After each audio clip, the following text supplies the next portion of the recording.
In the name of the Father, and of the Son, and of the Holy Spirit, one God. We gather together on this beautiful night, this night that has been aptly called the Silent Night and the Holy Night. You know, one thing I love about this season is that you can hear about the good news of Jesus Christ even out in the car or in the shopping mall as we hear in these beautiful Christmas carols.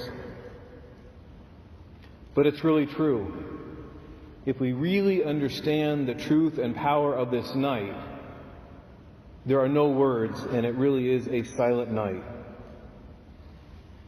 We are silent. We can think of no words if we can really understand, to some degree, what it means that God is born. That He comes down, that the Creator becomes part of the creation. What words can we say? So we go silent. We go silent at this mystery. And silence is beautiful. Silence can bring us peace in a very, very busy world with so much conflict. That peace is so needed. And silence can bring us contentment. Through all the rushing and all of that, when we get to the moment of silence, we're content. But silence can also be a vacuum. Because of its seeming emptiness, silence can bring in all kinds of things that normally we keep farther away at bay. And sometimes we get to moments of silence, and then what rushes in is not just peace and contentment, but worries come back, fears come back, even things that terrify us, or the emptiness of loneliness. These things can also come rushing back in when we stop in silence. Maybe the silence brings us both. Maybe that's why this season, unlike so many other times, can be so full of joy and yet tinges of melancholy, nostalgia of days gone by, and sadness. But tonight is a moment to best understand what to do with that silence of this silent night. And to do that, we need to gain a new perspective. I reflected in something I wrote a few weeks ago about something that happened 50 years ago tonight, actually almost to this very moment. After that tumultuous year of 1968, the men of Apollo 8 read from the Scriptures when they looked far up across the expanse of space. And the words they read were the words that we heard in tonight's service. I don't think they knew that that was the Orthodox Christian lectionary of reading, but they knew it was so appropriate. And so that voice heard from hundreds of thousands of miles away, broadcast to the whole earth, were the words, "In the beginning, God created the heavens and the earth." We get a different perspective when we think of things from this faraway perspective. And we get an even more different perspective when we think of things as the church thinks of things and the church understands things. Sometimes our Orthodox worship isn't quite as emotionally satisfying as we would like.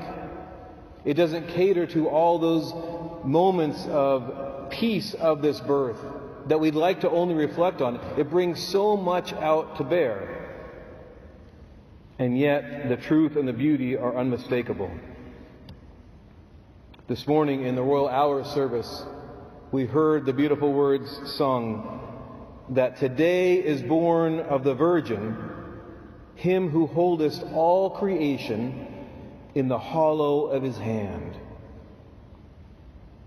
When I thought about that, when I heard it, and in some quiet moments I had this afternoon, I was thinking about the hollow of the hand of a baby.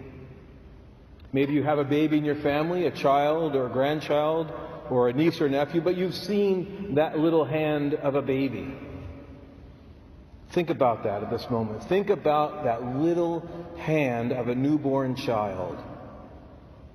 And the hollow of that hand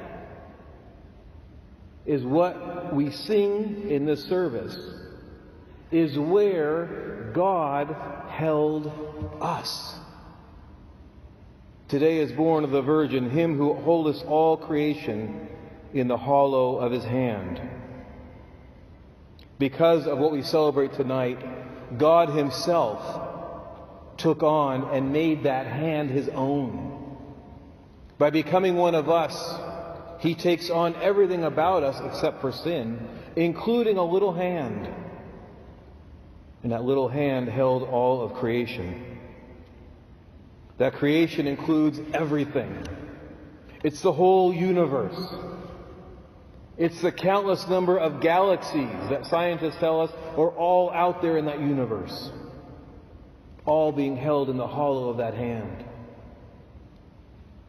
The hollow of that hand holds our galaxy. And in that expanse of the Milky Way, there's one solar system that we call our home. He holds the entire solar system in the hollow of that hand. In that solar system, there's a planet, our home, the earth. He holds the entire earth in the hollow of his hand. And think of all of the places and scenes on this entire planet. And he holds every one of them in that hollow. Of the billions of people, he holds every one, every nation, every tribe, every race in that same hollow of his hand. And in every one of those are families, neighbors, communities, each one being held in the hollow of his hand. And in each one of those little communities, a family or a neighborhood, there are people. So amidst that entire expanse of the universe that God holds in the hollow of his hand, that's where you are. That's where I am, because of what we celebrate tonight, in the hollow of God's hand. So whatever we think about in the silence of this night, whatever joy or sorrow gets pulled into that silence, let's think from this perspective. That this is the God who holds us, not just any God. This God. The God who would deign to have a hand like that and hold that creation in his hand. And then think of one more thing. That same hand, that same little hand would grow. That little child, that little baby would grow to be a child, and then a teenager, and then a young man. And while still in his youth, at the prime of his life, in that same exact spot that he holds all creation in, a nail would be driven through. A nail driven through the one who holds all creation in the hollow of his hand. That's the God who we celebrate, who is being born today. That's our God. That's the God whose birth we celebrate. Not just any God, but the God who loves us that much. So let's see from this new perspective.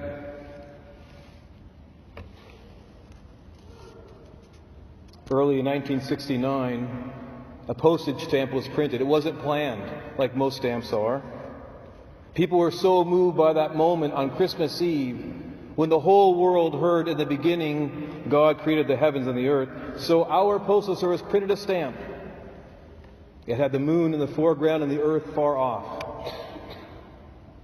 And printed were 4 words, only 4. In the beginning, God. That's all it says. You can look it up. You can Google that stamp. In the beginning, God. As we contemplate his birth on this silent night, let's make that our new motto. Let's let those words echo in our heads and our hearts. As we think about all the joys we can celebrate and all the sorrows that we mourn, let those words echo. In the beginning, God. God created the heavens and the earth.